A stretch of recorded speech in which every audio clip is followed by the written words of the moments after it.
From the depths of desperation to the heights of financial freedom, we unmask the stories of courageous warriors who battled their money monsters. Join us to deep dive into Financial Survivor Stories. Hello and welcome back to another episode of Financial Survivor Stories. For those of you that don't know the talented Deborah Maguire, she is a courageous, intelligent and driven human being. Deborah is the co-founder of a beautiful hair salon called Love Hair. The company has won many awards for their talents over the years, and they have also built a Love Hair University, a training facility for hairdressers worldwide. But it wasn't always rosy. Take me back, Deborah, to when you were a child. What was life like for you growing up? Well, there was a lot of scarcity. I mean, I grew up in what was called a council house, and my parents separated when we were quite young. So my father was always blamed for our lack of income. And my mother was always a victim to lack of income, and she didn't grow up with money either. So it was always made me feel that everyone else that I knew, that Father Christmas liked them more, even though we were really well-behaved, good kids. And I just felt gaslighted, I think, my whole childhood as to the inequalities of how people deal with money and how you're just supposed to accept it. And I thought, no, it's not acceptable. It's not acceptable. I want to pick from the top shelf in the shops too. I'm not just sitting back and taking this. So even when we went on a little holiday with my dad and stepmom and sisters, and it was like a blended family because my stepmom had got younger brothers. And so we were all there with these little strangers in this huge cottage. And I won a load of money on the slot machines. I've never gambled since. I hate gambling. It's far too anxiety kind of trap. I can't cope with it. But I never win anything. So I was just really pleased with this pile of money. And I think it must have been 1974. And it was like a whole pound or something in a stack. And I never stopped counting it and jingling it. And I just loved it so much. And I was like, look how much money I've got. And I was really pleased. And my sister kept saying, a pride comes before a fall, like this the whole time. Anyway, when it was time to pack up and go home from this holiday, my money had gone. And I was furious. And I couldn't understand where it was gone. And so my sister kept chanting, pride comes before a fall, like this. And I just got to punch her. I feel really gaslighted. I didn't even know what that term meant. But I'm 8 years old. There's a thief in the house, for God's sake. And we know this person. But all you're telling me about is it's my own fault because I was proud to win. I thought, my God. So yeah, that kind of mindset has stuck with me forever, the injustices of the movement of money. And how people view it and how people are so accepting of it, So from then on, I kind of lived on a farm with a stepfather. And he was from a family that had money, but was so tight and so frugal that my adopted grandfather paid himself £6 a week wage from about 1940 to 1990 when he died, and never a penny more, just to buy his mints. And we were supposed to find that acceptable. And I just thought, my God, just because all his needs are met doesn't mean that we follow that as a working model. And it was just outrageous. I think I lived on another planet. How much was he earning? How much was he worth? I mean, what's that in consideration? Because back then, obviously, I think the average minimum wage would have been about £120 a week. Wow. And he paid himself for his mints. Yeah, because he was quite a shrewd businessman and ploughing it back into the farm. But you kind of think, well, why are you in business to just supply yourself in mints? Mm-hmm. Mint sweets. Is that all you want from life? So yeah, I think money was confusing, and no one taught me anything on how you deal with it. No one taught me to save.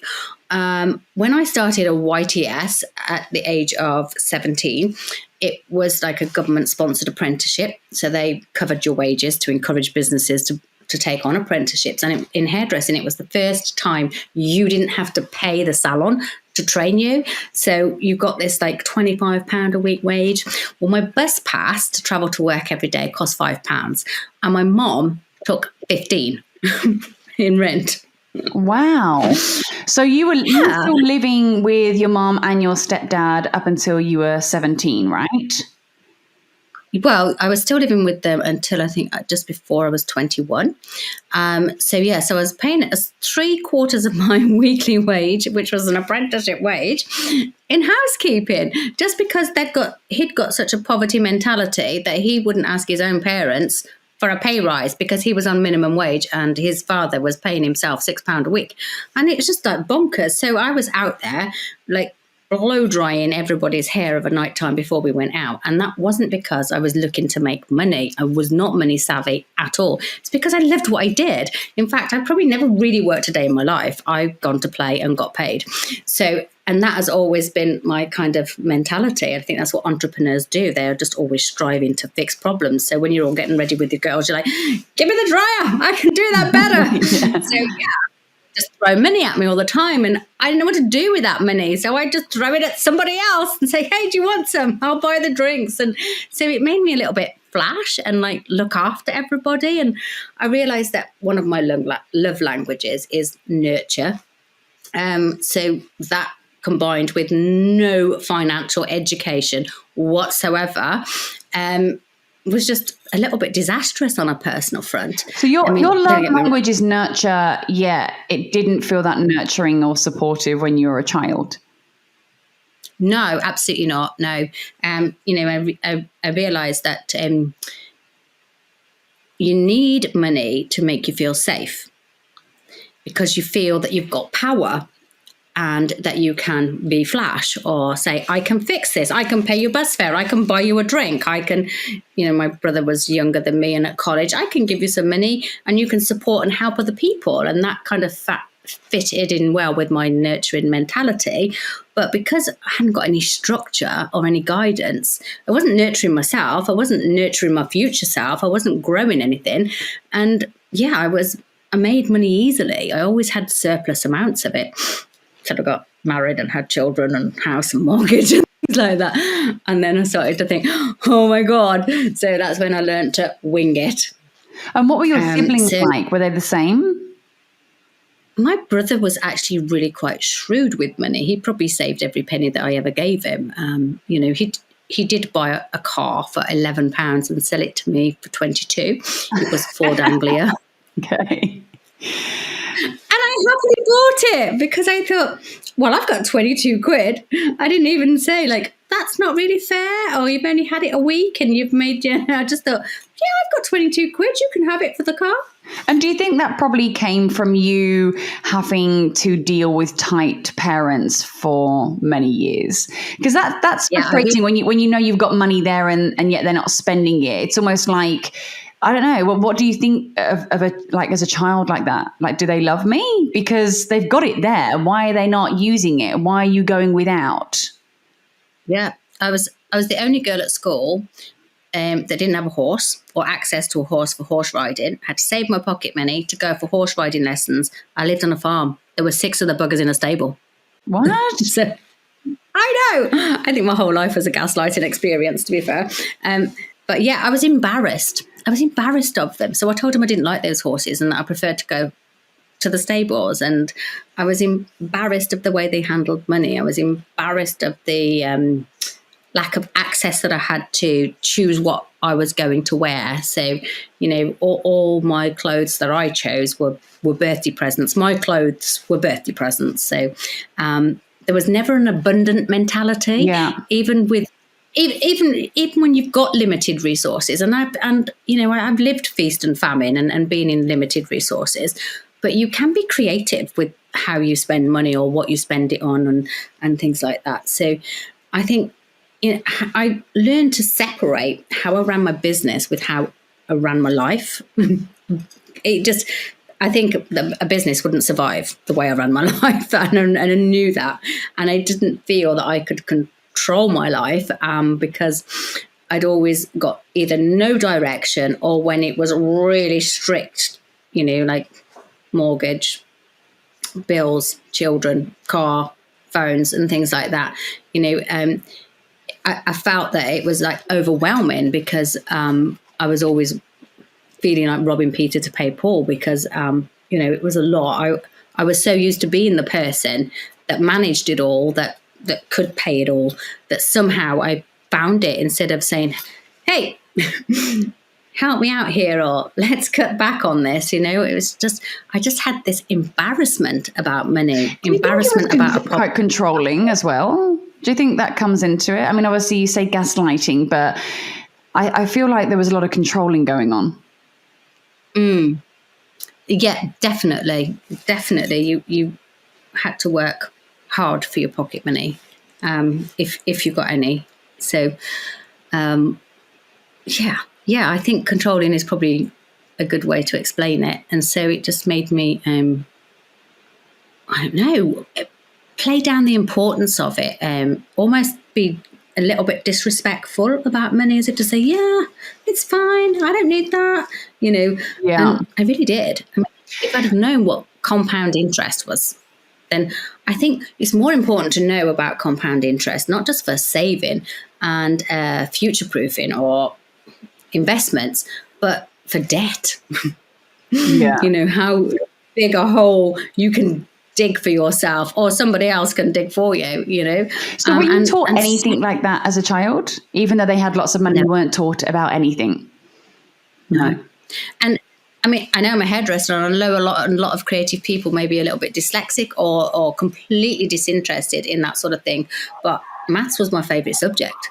I've had 6 O levels, so I wasn't lacking in being able to understand these things. I just thought that they were part of a man's world, I suppose, and that somehow you just get it one day by osmosis or something. Not that it was actually something that you needed to understand the structure of. So, what did you think that shaped the way that you viewed money? Like, how does it play into after when you were 17, you started earning, obviously you went into your career. How did that shape your life, what you were learning about money when you were younger? I think it was a little bit confusing because we'd grown up on a farm. Anyone we interacted with assumed we were rich because our family were landowners. But of course, it belonged to my grandparents anyway, who were the most frugal people on the planet. So keeping up that image, because I liked that image, I wouldn't want to say, actually, no, we're really poor. We've got holes in the windows and anything like that. You go, yeah, whatever.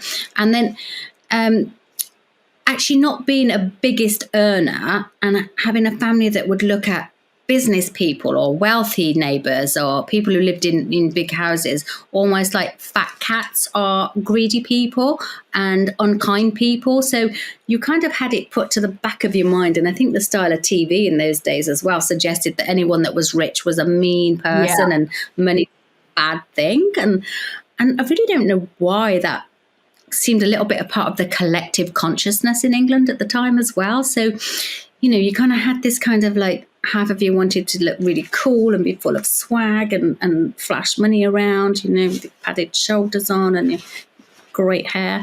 And the other half of you was like, rich people aren't nice people. Yeah. So you just kind of felt that you shouldn't want to aspire to be too big, but just a little bit big, and just act flash. So it was really confusing. I'd love to revisit my entire childhood. I'd love to revisit the school curriculum on how they teach children about money and development and growth. And I think the most important things is to be able to understand money as an energy and understand it as a value.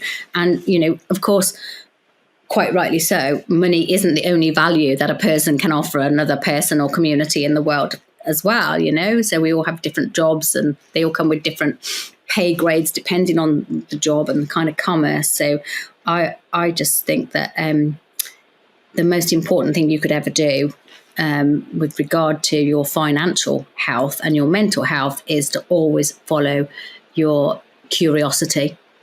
Because when you're curious, there's so much passion behind what you're curious about, and you will make enough money for whatever you want and where you want to go with it. So that would be my sort of takeaway from all the confusing money stories that I've grown up with. Yeah. And for anybody that is either going through or has been through this, or if there's any young people that are listening to this now, what are the 3 tips that you would give to change their mindset like you did yours? Well, I would say always have a female accountant. Okay. Yeah. Because they care and they get it. Like, I think that the world of money belonged in the hands of men for so long that they just are so blasé about what your needs are and what you're saying. And they seem to look after each other very well, but they don't feel that they need to extend that courtesy to your finances or a hair salon business or a shoe shop business or anything like that. They just don't see that they don't respect our entrepreneurial. They think it's pin money kind of thing, you know? They don't see that we want to grow and stretch ourselves and understand and make decisions for ourselves. So I would say that's a take-home thing. Like if the person that's helping you with your money matters isn't gelling or making you feel like you don't know what you're doing or you don't understand or that they don't have to explain themselves to you, sack them.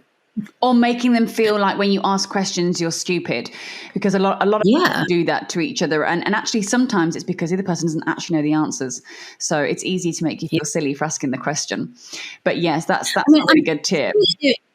Well, but girls say, I don't know what you mean. Or do you know what I mean? Where I think a bloke might still be living in the flash world. Whereas a girl says, no, I'm not getting that. Explain that. And then and they probably can't explain it, which is why they're making you feel stupid, because they're the ones that are stupid, actually. Otherwise, they'd just give you the simple answer, because the simple truth with maths and money is most of it is factual.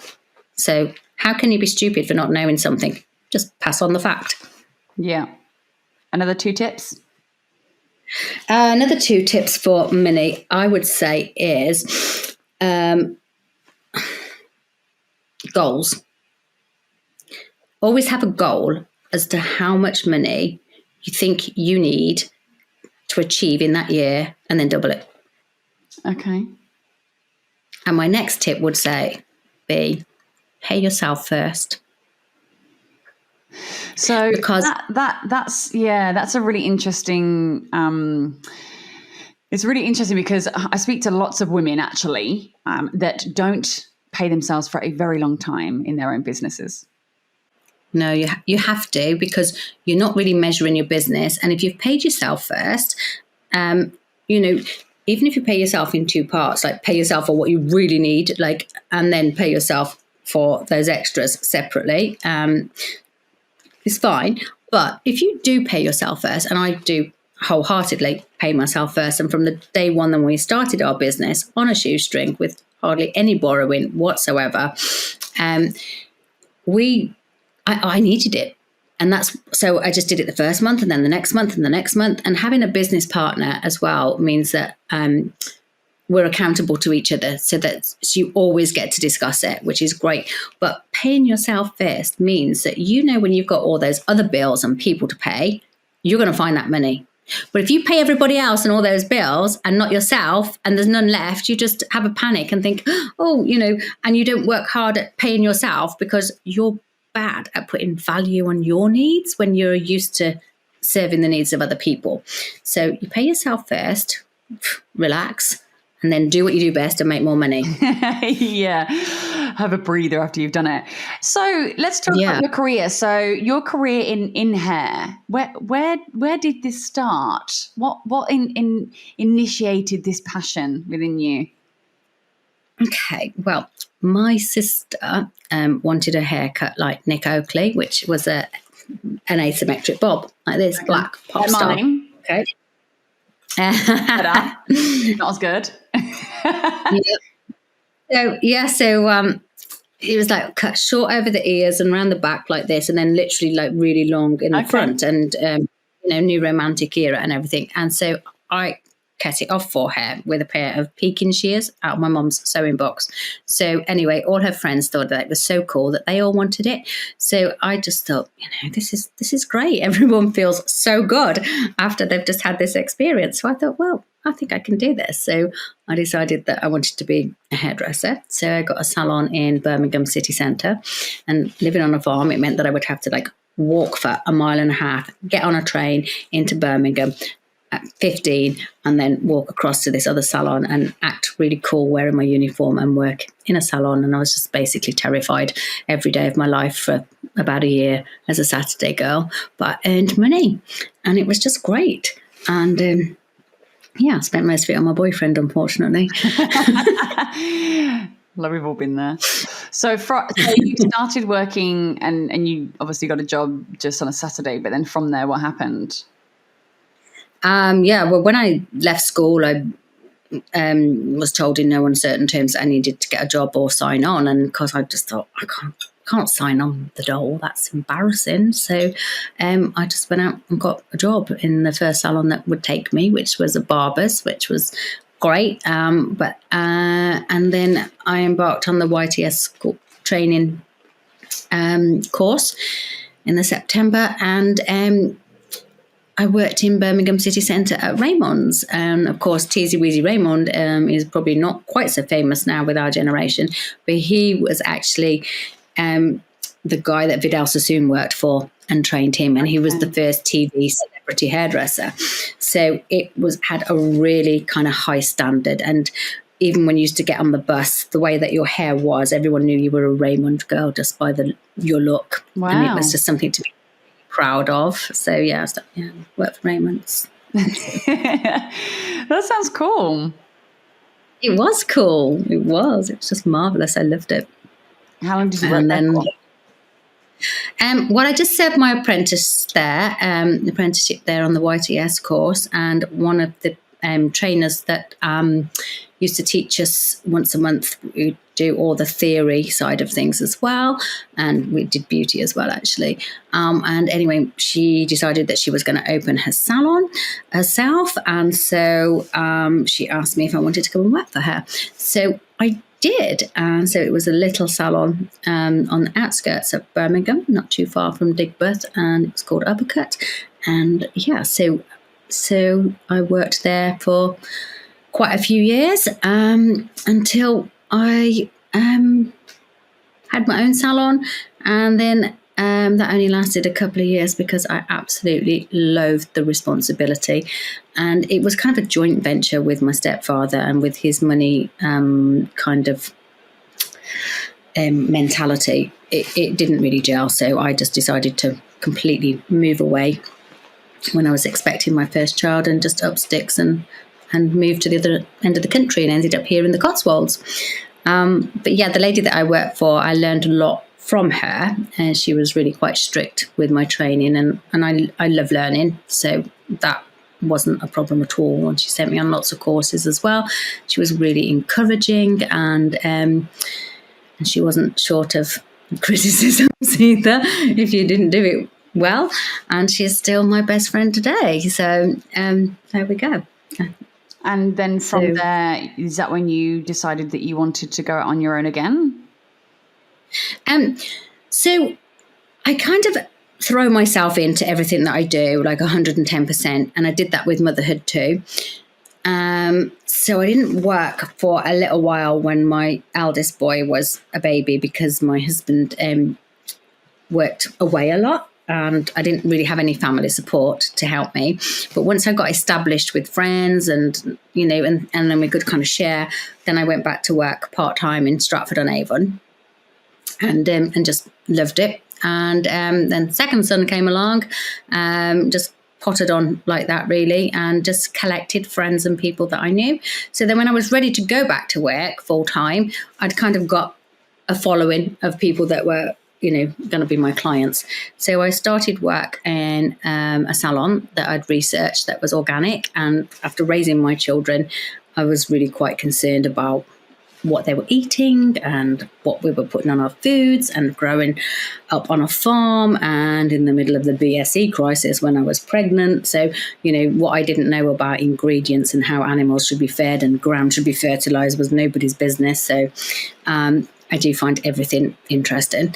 So I was really wanting to, work in a salon that dealt with organic products and things like that. So that was my start. So I basically didn't wait for jobs to be advertised. I never waited for a job to be advertised, to be fair. I've always walked into a place and said, hey, I want to work for you, and this is why you should hire me. And I've always got the job. So that's what I did, and got the job. And I started work there, and it was actually on my birthday. And then when I got there, I was a little bit put out because there was another girl starting the same day. And I went in there all guns blazing, thinking, right, I've got to impress everybody. I'm on stage, got to be my best person. So, okay, I got competition here. There's somebody else. Oh my God, how do I perform when I've got somebody in the same position? And she knew everyone. She was a local girl. I did not grow up in the area. I didn't know anybody. Anyway, I thought we're either going to be friend or foe. And we became the best of friends because we work so well together, and she's now my business partner today. Wow. So I know. So we have a good girl code, and that's the thing. I think you just have to decide. You decide your path. You decide that I'm going to be a good friend to this person, and she's going to be a good friend to me, and I'm going to make a success of this, and I'm going to make this work, and I'm going to be happy here, and this is what I choose. And I think that's kind of how I tend to embrace life. You need to choose what you want. Partnerships in businesses are like marriages, aren't they? Absolutely, absolutely. You go through your honeymoons period and everything's great. You're talking about the business and everything's perfect, and and then all the ideas and the creativity, and then perhaps you have things that happen, just like in marriages, where financial problems or arguments or things that go wrong, and then you have to deal with that together. And you guys have been going strong for a long time now. Did you? 20 years. I mean, you've been how long?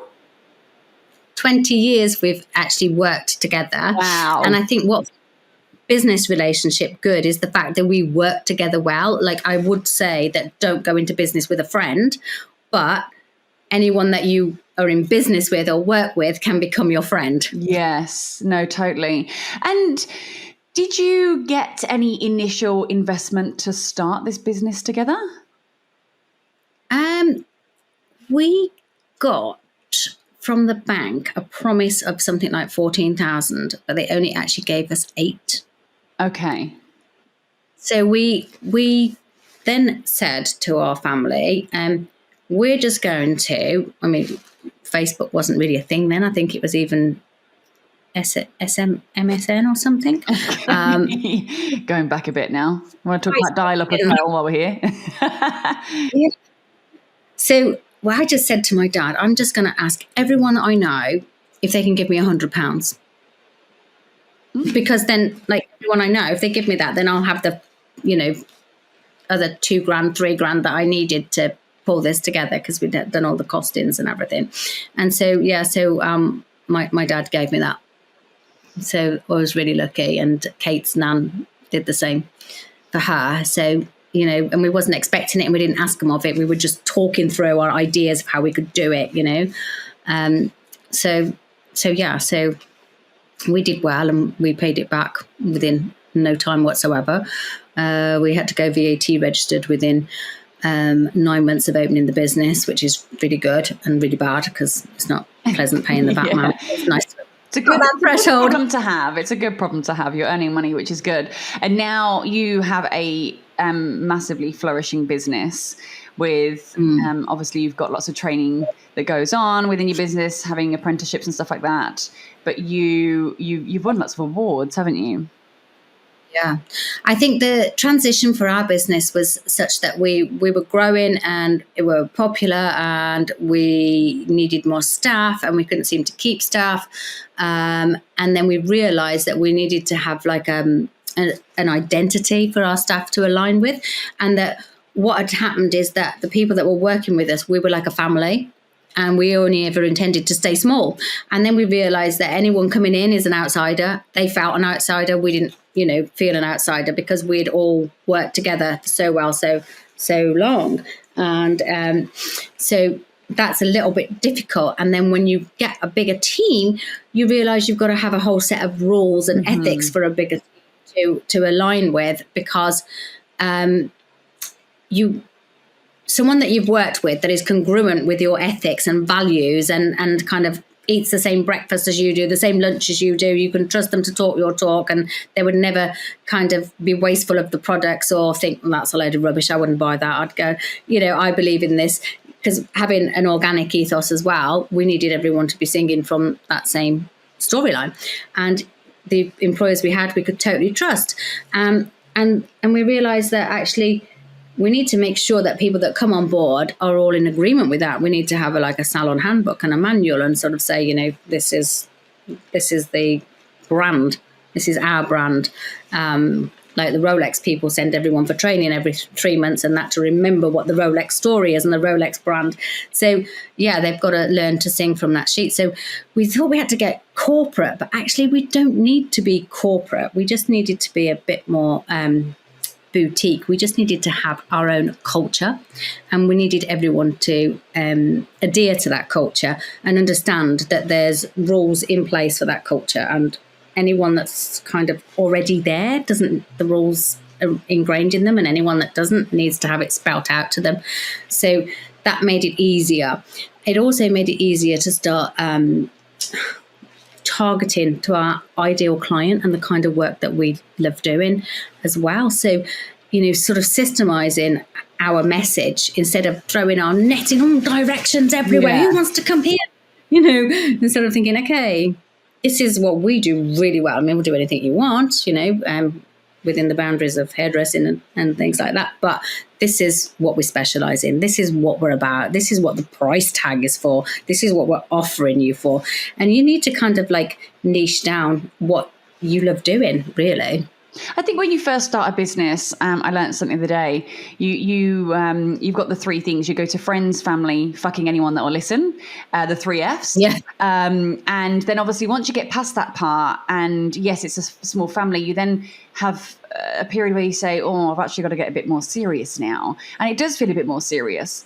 But from getting serious, you know, you're looking at, like you've mentioned before, you're looking at your goals and actually how to get there as a team of people, and especially new ones that come in. But the huge word here is, you know, it's on everyone's lips, is culture.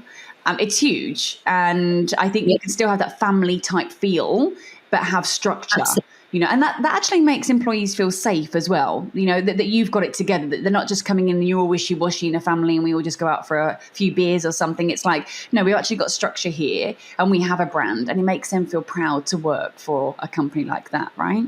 Yeah, because you're too busy worrying that you need to appeal to the person that you're recruiting, whereas really they need to find you appealing for your strengths and for what you stand for. And the other thing that was like probably the worst thing that we did was concern ourselves with people's prices. Now, we were never undercutting and never ever boasted being the cheapest. We deliberately made sure we were a bit more expensive, but we did use other people's like, oh, they've put their prices up. Well, how much do they charge for that? As like a benchmark. And we didn't actually understand that you just had to like take like your business costs and divide them by the hours that you're open and to people to absorb that cost and the cost of your stock, and anything that changes that whole algorithm. And then your margin on top. So, you know, just having that and understanding that you need to be profitable. It's not a charity. And, you know, the people that you were serving want you to do well, want you to be successful, want to be proud that you're high flyers, that's the place they go to. You know, people don't sort of turn around and stand in the Apple queue for the new phone and sort of saying any discounts. Do you know, I remember you saying something to me years ago, and it's always stuck with me. And I actually have taken that through business myself personally. And I used to get my eyelashes done by this one lady, and she was awesome. She's the best lady who's ever done my eyelashes. I don't have them done now. But I remember she put her prices up. And I'd been to her for over a year, maybe 2 years, and she put her prices up. And I said to you, I came up to you, I can't believe she's putting her prices up. I've been her client for so long. And you turned around to me and you said, but do you like her service? Do what you're getting, do you get value? Could you get that anywhere else for that cost or cheaper? And I said, probably not. And you said, do you think that she's worth that? And I said, yeah, I probably think she is. And you said, well, then you should be paying it to be supporting of her. And it literally stuck with me. And I have changed my own prices within my business. And I think once you get past that initial lack of confidence, you know what you do it really well. You're doing it for a reason because you want to look after people and you want them to have value, but you understand your worth. You put your prices up and you actually be committed to that confidence. And I've taken that in my business, and I think it was such a good way of seeing it through somebody else's eyes. People do not mind paying for something a little bit extra if they know they're going to get good value. Exactly. Exactly. And, if you're the cheapest, no one's going to believe you're the best. Yeah. So that's another good saying as well. And then the other thing that we kind of made a mistake about with pricing was being worried if clients would leave. But no one would tell you like business statistics and saying that, when clients fall off, you might lose 10% that sulk or simply couldn't already afford it, and 10%, and an increase is just taking them way over budget, and they've got priorities, or they've just got a belief structure about what they value certain things for in their lives. And that doesn't mean that they haven't got any money. I've got some of the richest clients that don't value a haircut. They'll come twice a year. And that's just the way that they are, but they're absolutely stinking rich. But you'll only ever lose 10% of people when you put a price up, but you'll make more than that 10% by increasing your prices. And for our industry is very labor intensive, which means that the person delivering the service is the person that's the way they're getting their pay rise. Mm-hmm. And they want to live in a nice house. They work hard. Well, actually, hairdressers don't really work hard because they actually just play all day and get paid. Even though it's if you love your job, yes, of course. Yeah, that's it. Absolutely. You came up with a really great way of introducing that service. So when someone works for you for a certain amount of time and they level up, essentially, because they get better at what they do and they put their prices up, you actually give your clients the choice, don't you, at that point? Yeah. Yeah. So we used to be worried about it and put out a newsletter and give so many days notice. Now I just do it. I just their prices are going up from this date. And, you may occasionally catch somebody out. They may well be on such a tight budget that they're thinking like that. So my policy always is if somebody's uncomfortable with that or didn't feel that pre-warned or a bit taken aback or just plain offended by it or just not willing to pay it, don't pay the old price then. What do you want to do next time? Who do you want to book in with? So, no one's ever refused to pay it when you've taken that stance. I mean, we say it a lot more politely than I've just delivered it, of course, because, it is a salon and nobody needs to feel uncomfortable or back-footed. So yeah, it is a way of promoting them. So we have different levels in our salon based on experience. And, when somebody is 85% productive and all their clients are rebooking, then they need a promotion because they are working really hard for you. So, they deserve that promotion. If you don't promote them, if they don't get growth, they're going to leave. Yes. And if they don't leave, there's something wrong with them. And of course, because they're just there for the wage. And then obviously that helps you grow as well, though. So they're growing, you're growing. You've actually had some really hard times recently. I mean, we all have in regards to COVID, but you've recently had a flood on top of that, and you've had health problems on top of that. Can you share what happened? Well, with my health problems, I think it was about 5 years ago, I had burnout. So I was going through a divorce, and it's always a stressful time. It was a little bit unnecessarily hostile. But I think when you compartmentalize, which I think a lot of entrepreneurial people do because they always forge forward, they always fix problems, and you don't really process what you're feeling. And no one gives me an instruction book on how to do that. And I don't even know if it's possible. So I just have to model on the way that I do best. So, yeah, I ended up with burnout. And the cortisol levels in my body were extremely high, which brought on an autoimmune reaction. So that meant that I kind of had arthritic-like symptoms. And so, yeah, I was on holiday in Croatia with your beautiful self, and my body decided to close in on me and have a meltdown. And I'd only ever had one day off ill in my life before then. So I'd never, ever missed a day's work. So to suddenly find myself struggling and needing steroids so that I could function from 11 o'clock till 5, when I got home at 5 o'clock, I had to have somebody help strip me down and pop my pills out and put them beside my bed for me because I didn't have the strength to pop a pill out of a packet when the steroids had worn off. So that was it. I was good for nothing, could do nothing, couldn't dress myself after that hour in the day.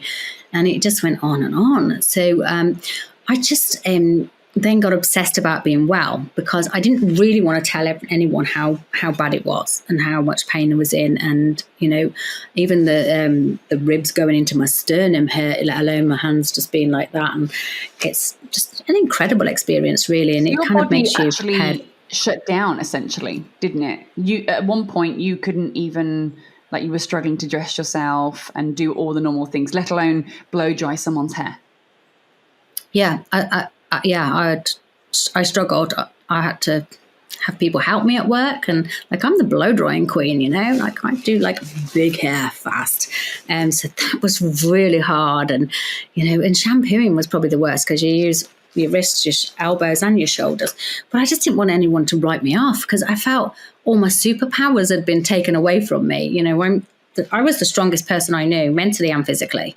So to suddenly feel so vulnerable, like my identity, my livelihood, I just felt like I was fighting for my life from all angles, really. So I just obsessed about getting well. And then what I learned about the autoimmune system and the body and enzymes and gut health and foods and things like that is just incredible. So it's been on a massive journey. And I am one of these people that think that whatever I've learned is going to work for everybody. So I think, you need to do this, you need to do that. But we are all unique and it doesn't work for everybody. But it is seriously important to listen to your body and follow your intuition. So that was a struggle. I most people that have said to me they've got polymyalgia and rheumatoid arthritis, just quit careers. They've just stopped working. They just stay home and have this condition. And things are fixable. They really, really are. You just have to understand what did you do? The causation of it. Well, with me, I just stripped my diet back. I went on an elimination diet and found out what foods were aggravating me. And it's not because the foods themselves are bad. For instance, avocado is a superfood and I love it. But if you see me avocado, 2 chunks and my eyes are pouring, like my histamine levels are going through the roof, so I'm not getting rid of my histamines properly. And the other thing is lectins. I don't have the enzymes in my gut to break down lectins, and it's mainly due to a massive vitamin D deficiency, and B12, B6 need D as the catalyst. So and magnesium is the best way to get your vitamin D from the sun to convert into your body. So yeah, I've just been on this huge learning journey of how the body functions, really, and still am. I think there's just so much to learn. I really, really love anything to do with nature and science. So I'm also embarking on a trichology course because it kind of goes hand in hand with hair health and hair growth and scalp. And since COVID, so many people have suffered hair loss, and not just as an immediate side effect of having COVID, but those with long COVID are suffering hair loss at earlier ages or hormonal changes. Wow. So yeah, I think it's going to be something that is going to be big going forward. And in this day and age, there's lots of cures, and especially for guys and things like that. And the women kind of hair replacement market is only just gaining momentum. So yeah, it's interesting to learn about all the different remedies and things like that. But I'm quite sciencey, but I'm quite realistic as well. So I like there's drugs that you can take tablet form as well as putting on the scalp to increase hair growth. But then when you read what the ingredients are and that they're actually going to blow your vascular system a little bit, which is great if you've got super high blood pressure and it needs to come down, but it's terrible if you've got low blood pressure already. So I'm thinking, oh my God, got a turkey. And if that's the answer, I would say that to someone. I wouldn't say, oh, well, this is the usual treatment we give for this. I'd just say, look, don't do that to your body. Just get a turkey and see if they can give you some. Put some replacement hair in. And then you also, so you got through COVID. That was obviously quite tough for you, having to shut down completely, still paying everybody to a certain extent, I suppose. Yeah, I mean, it was hard because when we shut down at the end of March, that's what it was in the UK, 2020, and it was the end of our VAT quarter and the end of our financial year. So we just digitalized it because our new receptionist was really computer savvy and I wasn't. And I didn't have a laptop, so I couldn't work from home. So me and the dog would have to sneak in the car because you weren't allowed to take your dogs out on walks in the car in England. And I was like, get down, the police are there. So we'd go to work every day and I'd have to sit there and do it on this computer. And I didn't even know where she'd stored everything. And like, she's one of these girls that is just so savvy. She never remembers a password. She just redoes it every time she opens the darn thing up. It's not that savvy, but yeah.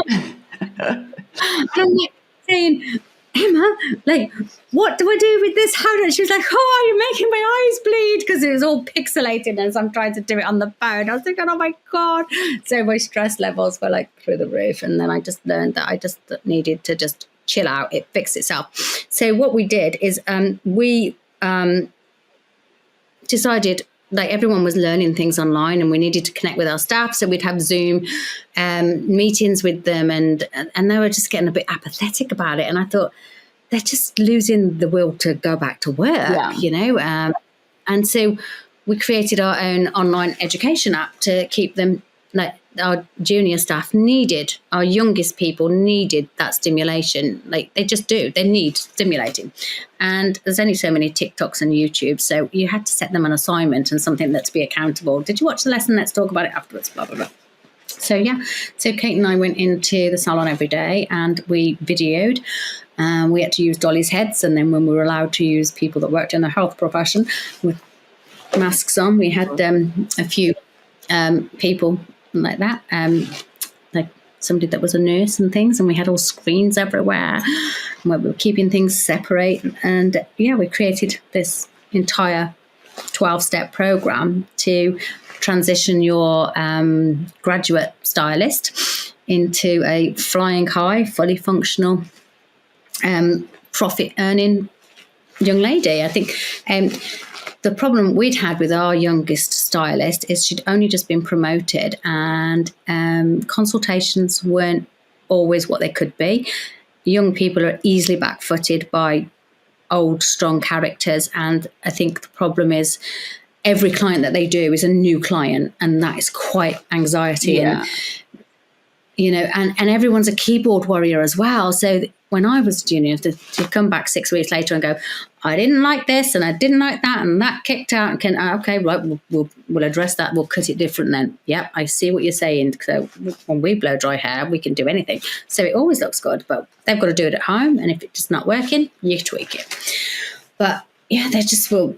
Clients will just give reviews and then they feel completely destroyed. And if it happened to me, I'd be like, oh my God, someone's given me a bad review. But online, on a computer. But these girls already know what the odds are, what they're up against, that could happen, you know, because they're grown up with this whole social media world. So it's so hard for them, I think. So we just wanted to create a consultation program to start with, and it just led on from there. And when you get complaints and you've got to redo it, then there's no profit in that person. When they're afraid to cut short hair or afraid of older people or afraid to do this task, they become quiet quitters and they don't fill their columns and they're not growing. And then you're thinking, oh, you know, you're paying this girl all this wage to be a top stylist, well, not a top stylist, but a stylist. And she's not a junior, but she's not actually bringing any money in, and she's absorbing so much of my time. I'm trying to do my clients, and she's like, how should I do this? What colour should I buy? She's supposed to know, and she does know. And it's never a lack of talent. It is a lack of communication. And overreaching themselves and not having the strength of character to say, you know what, that colour correction's outside of my remit. I don't even have a pricing structure for that, madam, but I will get my manager to come and tell you what it is that you can have today on your appointment, or if anybody else can look after you, where they just go, yes, okay, and attempt the impossible or attempt things they're not trained for, and then they wonder why it all goes tits up and it costs you an arm and a leg putting it right for them. And there you get the bad review. But if you send a young lady in most industries, but definitely in hairdressing, on a course, they'll have a model that's got hair like yourself, nearly blonde naturally, and they'll go, oh yes, we're going to make her look lovely and blonde. Isn't that fabulous? It really wasn't a hard task. It's a technique that they've showed them, like maybe a new technique of how they're putting foils in, or some new colours they're putting. Oh yeah, wow, it's lovely. But it was really easy for them to do. They've pre-selected the model. She's got a fabulous clothes on. She's got a fabulous body, and everything's magical. But that's not the person that comes into your salon every day that you've got to on. That she put a box dye on her hair over the weekend, and a friend said it looked nice, but it's orange underneath. That's what walks into your salon to deal with. So that's what they need to be trained for. So our course was designed to help them with the worst case scenarios, as well as manage, under promising and over delivering, and also with their attitude and everything. So it's been a great program. So we're about to go international with it. So it's really quite exciting. And I think youngsters need to feel that they have got everything under their belt and can deliver it. Whereas we were taught, wing it till you make it. Yeah, so and I think there's a lot of pressure having to know everything. That's why it's hugely, everyone needs to start saying to each other, just start before you're ready. Just start that video, start that, business, start that new career. Just start. Everyone is going to make things, have failures. And so what awards have you won? Because you've won some awards. Well, Katie, my business partner, has actually created her own signature method of hair extensions. So I don't personally do hair extensions because I find the application a little bit boring, but I do wear hair extensions. And the idea was, because my hair is fine and it's curly, so, people think that you have to just have straight hair. But so she would put them in mind to show how you could do them really fine, and even older people like myself could wear them. And it's not just for the youngsters. Yeah. Well, everybody went balmy over my, thinking, well, if she can have them, I'm having them, you don't have to be 30. I'm 57 last birthday, my God. So, yeah, and then they just got longer and longer as my hair grew through lockdown. And so then I had a set that were ridiculously long that we planned to cut off. And I just thought, I actually like it. So we left them. This is all my long hair, look at that. We left them. And because it's so remarkable, everybody goes, oh my God, I love your hair. They say that, but they don't mean it, because most times when they're actually in the chair, that most clients say this story.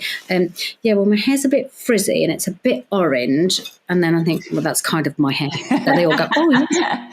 No offense. Frizzy, orange, yeah, no offense. But anyway, everyone's thinking, well, oh, your hair's amazing. I go, it's hair extensions. And they go, really? So I'm going, yeah, look at them, my tiny ones, because I've got super, super fine hair like yourself, Carly.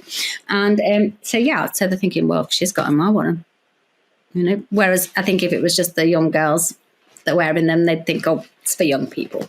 But no, our oldest hair extension client that has them really regularly is actually in her 70s, which is incredible.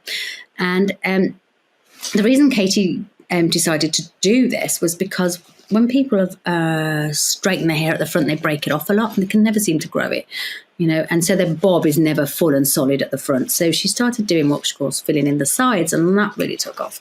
And then we had people that had hair removed for an operation, which is fine. They don't mind a bit of stubble when it's growing through. But when it gets to this length and all it does is that, it drives them nuts, and they straighten the life out of it, and then it breaks off and it won't grow. I'm just saying, just have 10, 15 extensions in it to match up the other side, and then you'll just leave it alone. And so it works for so many different people in so many different ways, and it's just taught us to be quite creative on how they're applied. And so Kate's won awards for that, which is just magical. And then we decided that we should enter more awards, but it's so time consuming filling in these forms. So we went on a business course with Daniel Priestley, actually. He wrote the book Oversubscribed, and I'm still on the business course. He's an amazing guy, Australian as well. And so we listened to a lecture, and he said the importance of awards for kudos, for recruitment, for creating know, like, and trust for your audience, for the people that you're marketing, for people to feel proud about what you do. Not all of your clients, for instance, will want to walk around with long hair like mine. They might have like really short practical hair, but they want to go to a salon that can do long, beautiful hair, just because that's not what they want to wear. They want to be proud of where they go. So yeah, I think awards is a good thing. So, and we've had so much positive response from people about Katie's hair extensions, and oh my God, you girls, you really deserve it. It's so amazing. And they just really want to talk about it all the time. So we thought we should do this whole awards thing. Anyway, then you think, oh, some awards coming up, forgot to enter them. So there I am working away. We had a flood. I mean, the builders are still in there. Kate's on the phone. What are you doing, Deb? Right, well, I've got this Excel thing done. I'm doing this for the accountant. But why are the builders? So yeah, I've just entered this another award for hair extensions. And could you I'll send it the write-up through to you. Could you just check it over for me? And then could you just enter a couple more? I'm like, what? So I said, oh, okay, I'll see what I can do. Yeah, I said, when have they got to be in by, Kate? She went, midnight. And I went, it's 2:00 in the afternoon, Kate. And she said, yeah, I know, but we can do it. So we did. So I chose to enter 2 out of, I don't know how many categories that we could have entered. But at this point, so I entered sustainability because I've found that a difficult one when I have tried to enter it before, with a whole movement on sustainable lifestyles. In that you had to explain how good you were as a sustainable salon today compared to what you were yesterday. Well, that was really hard, because yesterday we were sustainable. We were sustainable from the get-go, from 10 years ago. That's what we do. The industry has just caught up with us. Right. So it was hard to explain that, but I just happened to strike lucky with the wording on this award entry, and was able to establish that and get that across, and say everything that we do and everything that we've done and why we do it, and the products that we use, and how everything's PETA and recycled and upcycled materials and things that we used when we created our salon. And so then the other one was salon refit, which again was another story. And I think anything to do with awards and advertising, people like a good story. Of course. So we've had like 3 lockdowns in the UK and recovering financially, finally, from the huge dent that it made in, and we still like to keep our salon running, pay the bills, and and thinking, oh, we're on the home run now, life's getting so good, aren't we? Just amazing. And then the business above us leaked water out of a shower appliance, but it was mains water that just poured through our ceilings for 4.5 hours and flooded the whole building out. So 70% of our contents were destroyed, and electrics, flooring. What was the percentage of 7%? 70% of your salon got flooded, got ruined. Yeah. Wow. Yeah. And it even had to have like dehumidifiers in there, the floor taken up, the concrete underneath the wooden flooring drilled through, and specialised equipment and tenting that was only a few inches high to dry it out for 11 days before they were allowed to put the floor down, and it's sterilised from all the bacteria that can be in water. Yeah. So even if you have a fire, the water does more damage putting the fire out than the fire does. I mean, obviously, if you let it burn, it would do more damage, but So that was really stressful. Insurance policies were really stressful because they only wanted to pay us 70% of what we were insured for. But they said, by the way, you're underinsured. You're insured for 14. You should have been insured for 18. So you're only going to get 70% of the 14 after VAT. I'm like, what? You're going to give me 8? But it's costing me more. And then the problem was, when we kitted it out on a shoestring, every time we needed to buy something new, or thought, let's have a new unit there, or we need extra this there, and you don't think to phone your insurance company. But when we bought new laptops or computers, we did phone the insurance company, of course, but they didn't get ruined. So that's where the shortfall came from, because nobody tells you that or comes out annually or to assess, oh, what are your contents worth at the moment? But we didn't have time to be careful. We needed to be back open and making money. So we had to order furniture that could get there in a week, you know. So we thought we haven't got time to get the best price on furniture. But anyway, we managed to pull it together. We had a cracking design. We got a lot of support, a lot of help from people. We threw up in another salon for 2 days a week that they were closed. They let us use it. So we just worked 12-hour shifts for those 2 days, and managed to limit our, what do they call it? The damage, financial damage. So the insurance company were as good as they could be. But it is worth understanding what you're actually covered for when it comes to insurance, because the point of it is to make a claim. And then on the other hand, I mean, we had a very reputable company. It was the NFU, National Farmers Union, which is usually quite good at paying out. So they weren't being con artists. This is a standard practice. This is how it works. And I think, God, no wonder people, when they do have a house fire, start throwing everything in. They want 100% of the claim. And I should think, why are they doing that? Anyway. It's a really good point to make. I think that businesses go through money roller coasters every single day, and no one ever thinks they're going to be able to, they're going to have to utilize their insurance ever. But that's a really good tip, So set your goals, make sure that you're checking your insurances, make sure that you're keeping motivated and you're keeping your team motivated. I think it's really great what you're doing with Love Hair University, because it is going to give especially those younger people the tools they need that are always on hand.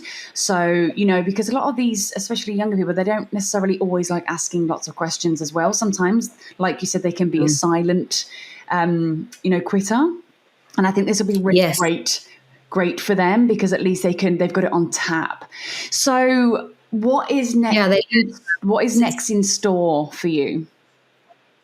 So I'm doing my trichology course as well, which I think will be a good asset to our salon to make it kind of unique in the way that we do consultations for people. So anyone that's got a scalp complaint will be filtered through to me to kind of identify whether this needs medical attention or not, or can be helped with hair extension services or anything else. And equally, it'll be good for the hairdressers to know when they're not expected to know, when they say, this isn't a hairdressing thing, this is a medical thing. This is from the inside out. And most problems are from the inside out, not just physically, actually, mentally as well. So that's going to be another bow. So we may even have a little clinic aside from it. So it'll kind of change what we do. And it just led me to think that actually part of my nurturing character, what I would love to do and love to have is to buy a building, or build it, if it could be an eco-friendly building. But I live in the Cotswolds and it's absolutely beautiful. It's Bridget Jones' country, and I would love a house that is quite typically made of all natural stones and all fibers. And I would like to have a yoga studio. I'd like to have Ayurvedic medicine and massage going on, and I would like an osteopath, and I would like a naturopath, and I would like a menopause specialist, and I would like a hair salon, and I would like a specialist shop with supplements and health foods and things like that you actually need for healing yourself, not just because your belly's hungry. And I would also like to have a scanning machine, but that's kind of slightly more medical. But I really would like to have a scanning machine so that people can have an MRI scan and full blood screening, and even a brain scanning machine. And I just think that the one thing we don't know much about, apart from money, is our bodies. And yet it's the only thing that we actually own. And whilst money is a currency that we're familiar with, it's what helps you to make choices. It helps you to go in directions. It's the currency for movement in life. And there's all sorts of levels, and there's all sorts of limits of people, what they want to do with their life. But I just think that people need to understand it as an energy, and they need to understand their bodies as an energy. And I think I don't feel that we should have a two-tier system with medicine. I know that you'd have to pay for this, but there's a lot of people that can pay for this, and you can also include in that price a bit of a buffer so that you can give it away freely as well to your local doctors as well, certain time slots. But as a businesswoman, when I was really poorly, that cost me a lot of money. Now, if I could have gone to one of my centres, then I could have short-circuited that. I could have been back in the workplace and making money so much faster than I actually was. And then you're just kind of like, I don't know, like medical science has got so much advances, but it's almost that it's just too far away from the actual people that need it. And people themselves need to take a little bit more responsibility and a little bit more interest. So I would say you've just got to look after your body. You've got to own your body, and you've got to look after your finances as well, and understand what makes this world actually tick. And when it comes to passions, I think you've just got to follow your curiosities. Yeah. And as a last question, I have a bit of a last question that we always ask every guest. What would your superpower be? My impatience. Oh, really? Okay, why? It's my favourite virtue. It gets me to where I need to go. I really like that, because I always say patience is a virtue, and I'm so impatient. So that's made me feel so much better. I like that. Yeah, I think that, obviously your patience is where has got you right now, to be impatient, to get to the next thing, to complete your next goal. And I think there's a lot more for you, Debs. I think that you're very intelligent, you're very smart, and you always do what you said you're going to do. And I'm sure that if you were to set up something like you're thinking, then you're going to be super successful with it and help a lot of people. You've got a gift. Thank you. I hope so too. I hope so. Thank you so much for sharing all of that. And it was lovely to have you on. Thank you. Thank you very much. You make me so proud. And that's a wrap from another episode of Financial Survivor Stories. We're not just about stories, we are about solutions. If there is something in your financial world that is not adding up, you need to start taking action. For financial fixes that put you first, and for more information, visit getmyrefund.com.au and stay tuned for more ways to become financially successful. See you soon.